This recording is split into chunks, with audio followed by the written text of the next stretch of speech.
We are in this era where all companies will move into AI native companies, where they will have this new intelligence that is amongst us for the first time in mankind. And it's going to be very transformative. So they're going to have AI agents, intelligence, workflows, less visible agents. And this will change how organizations work. Welcome, Miguel Fernandes, to the Oka One World Family podcast. In Japanese, we like to say Ichigo Ichie, the art of in the moment, no preparation, just whatever wants to happen. Hello, Liran, all good? Thank you for making the time. So, I just want to really say thank you. I know you're a busy man. Thank you for making time for me and to have a conversation. You're an investor, a founder, you're in the AI, you're a super doer. What is it, the thing that you deeply care about at the moment? Like, is this how we start with a very deep question? It's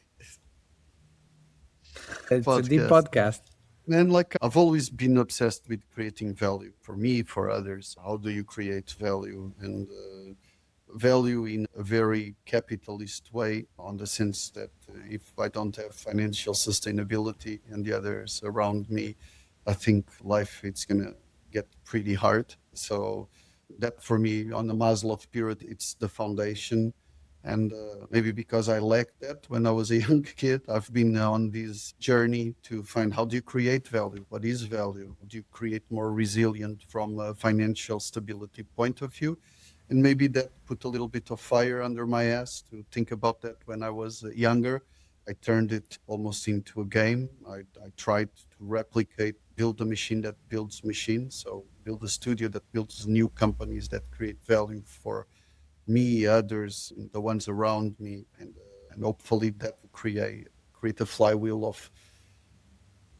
of good, of value, of where people can contribute and at least pay for the hospital, for food, for their kids, for education. So that's what's on my mind constantly, I would say. Yes. Tell us a little bit about what you're focused on nowadays. So I've been building tech companies for 20 something years.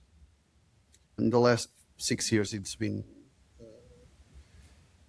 interesting. Some of the most turbulent years, I think, in the history of mankind, not only in the last 500 years. If we think about COVID, it was interesting and it changed. Everyone went remote. We were at home. We didn't know if the world was going to end. Zombies would attack. So that was, it changed fundamentally. I had at the time 100 people working at the company and we all went home. We didn't know when we would see each other. It changed completely the dynamics and we went to remote first because we needed to. And then we know with that a lot of quiet quitting a company that normally works in an office and has an office culture. When you go remote, it's very hard to deal with that. So it had an impact on our group, our companies. And then Gen AI kind of blew up. So these ChatGPT, OpenAI, Claude, all the things we're seeing. And I knew from very early, from DALI, even before GPT was kind of launched, that this would change the world more than most things in the last 20, 30 years. So I needed to catch this wave. I was working as a startup studio, investing in companies. I kind of slowed that down a bit because I needed to catch this agentic Gen AI wave. And because if I'm going to help companies and founders to build companies for the future, I would need to learn how to do that. And so I've been paddling like an animal to catch this big wave. And I think we're doing a very good job. We've built an internal product that normally we work with external founders more than we built things internally. But that's how we kind of managed to learn and to catch this wave. And now we are already working with other founders again. So long answer. Hopefully that made some sense. I'm excited to talk to you because when I look at you, I see somebody who's very serious, doing serious stuff, successful. And I'm wondering, as time is passing by, you're achieving a lot. How are you creating balance in life in the midst of all this ruckus? any insights that you can give others who are also in the achieving and doing mode? Yeah, I try to be as honest and direct in what I say. I think it's really hard because if you're trying to catch a wave, that's the biggest wave ever. You need to pedal really hard to get it. A wave, I think it's a good analogy because you may drown. So if you don't pedal, or you lose the wave, or you drown, because it's a wave in a storm, let's put it that way, because you don't know where you're going. If you work in innovation and venture building, it comes with a lot of stress attached to it. And clients, employees, you get assumptions wrong. And when you're building a product and trying to find product market fit, in very turbulent times, you don't even know what the product is. You kind of know more or less the direction. But again, like a boat and the storm and the wave, you don't know how to get there. So you're like in front of the boat trying to, it's here, it's there, and getting with the waves in your face and the wind.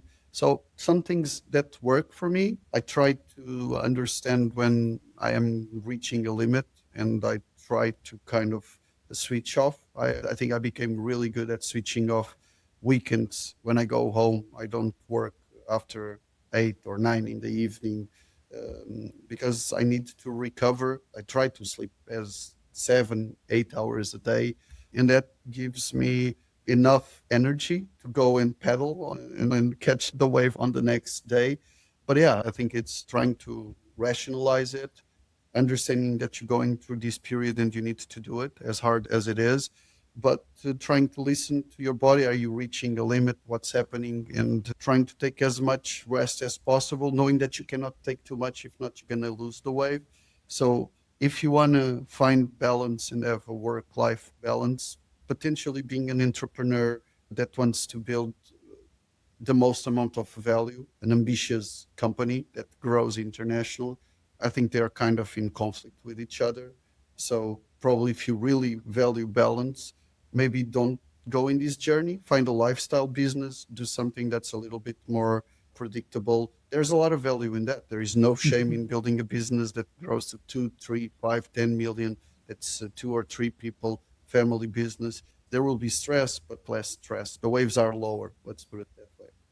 That is high wage. And you live in Portugal. Are you a surfer? No, but I do play paddle tennis.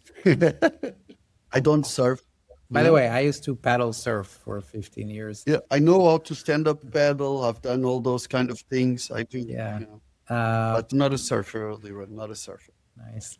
Gonna have a lot of entrepreneurs watching the cast. Been nurturing this newsletter for now a decade. If at all, if any value that it could bring to you, what kind of entrepreneurs do you like that would reach out to you? What would be a preference for you at the moment? So we are in this era where all companies will move into AI native companies, where they will have this new intelligence that is amongst us for the first time in mankind. Um, and it's going to be very transformative. So they're going to have AI agents, intelligence, workflows, less visible agents, and this will change how organizations work. Not just improve the current workflow, it will change the workflows, and it will skip some bits. And it's very hard to foresee what that will be. That if I am obsessed with anything in the last 2 years on the creation of value, as I've explained a little bit in the beginning, it's what is these AI native companies of the future? How will companies work? How Yes. will they be transformed with this new intelligence? And how do we use this to improve operationally profits, the value they bring to their clients, whatever it is? And I'm looking for entrepreneurs that understand this vision, that are aligned, that things are progressing in this way, and potentially that they are experts in one specific industry, in a vertical, real estate, hospitality, insurance, and they understand those workflows and they can see what the change will be in the near future. And we have built an infrastructure, AI operational intelligence Yeah. infrastructure, like a multi-agent harness for enterprise, that we can now build workflows, agents, memory, a bunch of the building blocks that you need to create the infrastructure for these AI native companies. So I'm really looking for founders, entrepreneurs that want to be a part of this journey. I don't think we'll be able to create a lot of value alone because it's a go-to-market, in my opinion, race. Technology, it's getting developed by AI. It's getting compressed and faster and cheaper and faster to be developed. So it's how do we envision what are the workflows of the future, these AI native companies, and how do we go to market in this specific vertical? And we need to run super fast. Currently, I'm looking for great founders that are specialists in a niche, in a vertical, that understand this vision, and we could run together on getting there and seizing the opportunity. I'm always confused when the conversation starts around the agents because I don't fully comprehend. I think a lot of people don't comprehend what the future is holding, even the near future. So I've been in hospitality and in hospitality tech for the last 20 years. And right now I'm building a beachfront resort here in Thailand. I have friends in all kinds of verticals around hospitality and all kinds of businesses from small to large. And I think everybody's still everybody's using AI for their personal use. Some AI features are now on the software that people are using to managing their business. Definitely, like I see a big change of agents around customer service. But what else is really out there at the moment that we could get prepared for? We could already start using. Is there anything? From a personal point of view or from a company point of view, where do you want Yes. me to focus? Let's talk a little bit about both. Cool. So I would say from a personal point of view, I think that probably have you played around with OpenClaw at the time? I don't know if you tried or you heard about it, Liran. Yeah. Yeah, I know about Yeah. it. Yes. So I think there is now probably from a personal kind of agent, the best representation we have would be Hermes agent. And I think there is a huge trend to move there from a personal use where we'll all have our Jarvis, our personal AI assistant. It's like Hyper Miguel, Hyper Liran, something that enhances you. And that's from personal point of view, professional point of view. I think something that people are taking a lot of value from. So they create kind of a second brain. Everything you know, all your connections. You have a meeting, you have something that when you go to sleep and it checks your transcripts, your meetings, it kind of updates your second brain. You wake up and it tells you what you need to do, what you may have forgotten, what you're not seeing. These things have infinite memory. We don't. And they can work and on a proactive kind of thing enhance us. So I would say personal AI agents, it's something that I see more and more people using it. It's like moving from AI assisted coding to AI engineering. So a few years ago, developers would ask, a few years, last year, developers would ask, hey, how do I build this piece of code? And then they would copy paste and kind of do it. And now we've moved into AI engineering where you have an army of AI agents and you tell them, I want to do this. And they code and then you review it and you tweak it and you shape it. The same is happening to humans, users, power users, where basically you use ChatGPT or Claude or Gemini, whatever it is, and you'd ask questions. But it's not a closed loop. It doesn't learn. It doesn't warn you. It doesn't give you a daily brief. It doesn't tells you what you forgot, what is the urgent email. It doesn't draft a reply automatically for you for all your emails or replies. And we're moving into this AI assisted kind of personal use, into this agentic kind of use that it's more proactive, more agentic in the sense of the word. So that's my view on personal use on companies. And that's where we double down. We approach from what is a company? What is the memory of a company? What is the purpose of this company? How do the clients and the users interact or the guests with this company? And we've been building this infrastructure and now we're connecting it with the personal kind of assistant for the employees or the team members of the companies. I hope that helped. I don't know if that made any sense, but I'd love to get your feedback.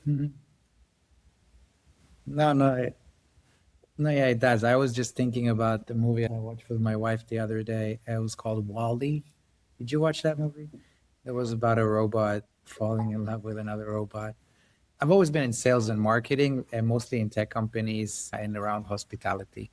hospitality tech. And lately, I've made some changes. In 2021, I got into real estate and I came back to hospitality through more like alternative experiences.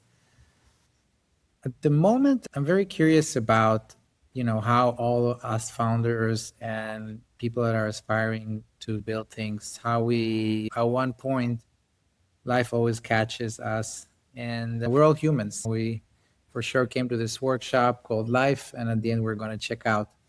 And in the meantime, there is this race and different moments.com, now AI, and we have these opportunities to get into a new game. And I'm wondering, how do you see yourself in 10 years? Actually, maybe that would be the question. Yeah. I think that once you learn what you like to do, you never need to work a day in your life. Once you do what you love, it's not work. I know life, it's not just about work. There's family, there's friends, there's learning, there's self improvement, all these kind of things. But I really like creating things and innovating and building things. I'm a builder, especially from zero to one. I don't think I'm a very good continuation CEO. I've been running companies for 20 years, I'm the but same. I get excited of with the next innovation opportunity, the next disruption. So for me, my Disneyland, I think I call it the Disneyland, whatever you want to call it. It's living in the Algarve, the south of Portugal. I grew up in China. I chose to stay here in the south of Portugal. I created my intentional community here, my family, my wife, I met her here, my friends, and I really put a substantial amount of time to try to have this ecosystem around me because it's important for my happiness. So it's not that I am philanthropist or whatever it is. It's very egoistic, and I need it for me. And I need more innovators, more builders around me. So I would say that Disneyland would be in 10 years that I'm hearing the Algarve as like an innovation region or an innovation village. Maybe the best image would be like a Disneyland park that is an innovation village where we have builders, we have digital nomads, we have remote workers, we have entrepreneurs that come from all over the world and from here as well. And then we have mentors and investors. And you kind of have a clubhouse, but it's not to play golf or just to get drunk. You can do that also if you want. There's a lot in the Algarve, in the south of Portugal for you to enjoy, but that you innovate. It's an innovation clubhouse. It's kind of co working with the villas and with kind of a hotel facility for entrepreneurs to come from cohorts for intensive building programs.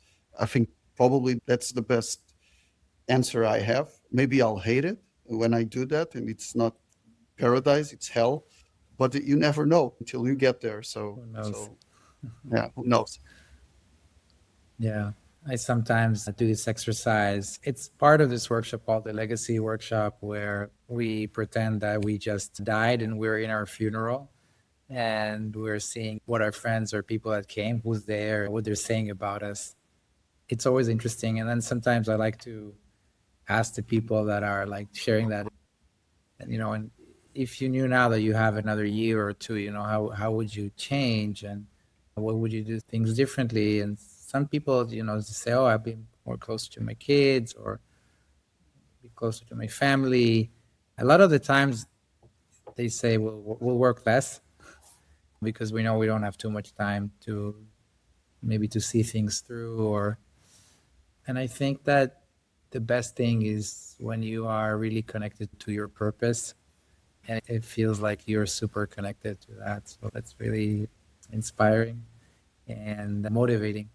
I'm also like you. I love building things from zero to one and not from one to 100. It's management and I get less excited. So, that means I'm always delving in the hard things. I read a book called The Hard Things About Hard Things about a decade ago I think, from Andreessen Horowitz. It's interesting to see that the game is always shifting, but it's always there. And I think that now I have this little thing. It says here, what kind of impact do you want to make? I always have it in front of me. And I have all this page of different affirmations here because I think it's really important to be humble and in compassion to everyone. I try not to say not to judge, don't argue too much, patience, surrender on all these things. And also that the river is always flowing and there's been more things in the past that that has been, and there's always a new beginning. And so I got a feeling that if I ask you if you had a chance to start all over again, you'd do exactly the same thing. Is that right? I have been blessed, man. Like, I think to be lucky gives a lot of work. So you need to work hard to be lucky. So I don't believe in luck out of thin air.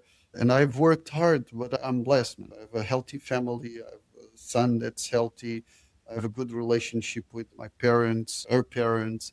You build these intentional communities and these things, and I think you work for it. I have more friends than I can have time. It's a problem. It's a great problem to have, and I do what I like. Sometimes less, man, because the last 10 years it's been a little bit boring in terms of innovation. And I really tried on blockchain, IoTs, and all these previous innovation waves. But the community was super toxic, and there was so much scams and things happening, and I could never feel that I was providing real value for companies or for whatever. I always felt like the imposter syndrome. We always have it, but it's like the spider senses were going crazy during that time frame. In the last 3 4 years, man, I've worked more than in the last. I didn't think it was possible to work more hours or more focus, more intensive. Keep thinking about this most of my time, but I've had more fun and it's much more rewarding because I'm building things that I'm inventing names for things that don't exist. And even if someone else in Thailand or Silicon Valley, they have them, it doesn't really matter. It's the feeling of being at the forefront of innovation and coming up with new concepts and how can we do this? And now if we do that. And if you're an innovator, if you're a builder, I think hopefully some people in the audience will resonate with this. That is probably the definition of happiness of someone that is a builder, that likes innovation, that likes to create things, that likes to create value. So I wouldn't change much. I say normally that I could die a few years, like 10 years ago, because I have lived 10 lives, man. I've lived more than most people live in 100 years. So all good. I'm happy. I'm focused. I'm in a good moment. Sometimes when you're down and things and it's not as innovative and all hell is breaking loose like COVID, that was not a fun moment. And you need to understand what's happening and how do you pull yourself, because when you build, you have also a lot of problems because you're exposed to multiple more and more complexity. So it's easy for things to go wrong. Now, in hindsight, it's great. If you'd asked me maybe 2 years ago or 3 years ago, things weren't that, I wasn't that happy at the time. Yeah. The one thing that for sure that things are always changing. That's that. Another point that I feel, I always say this too, I feel like I've already lived more than a few lives. And man, that's beautiful. This has been a wonderful conversation. If I can tell you one thing, keep going. I think you got a great gift and you are one of the privileged. If I take one lesson with me always is that everything is so precious and life is precious and we're privileged. And with that, I'll bid you farewell. Thank you for your time and for doing this. Thank you, brother. Really enjoyed being here with you. And I hope I meet you in person as soon as possible. I'll get a feeling I'll see you soon. I need to visit Algarve. Come, brother. Bye Maybe you'll bye. stay. Ciao. All the best.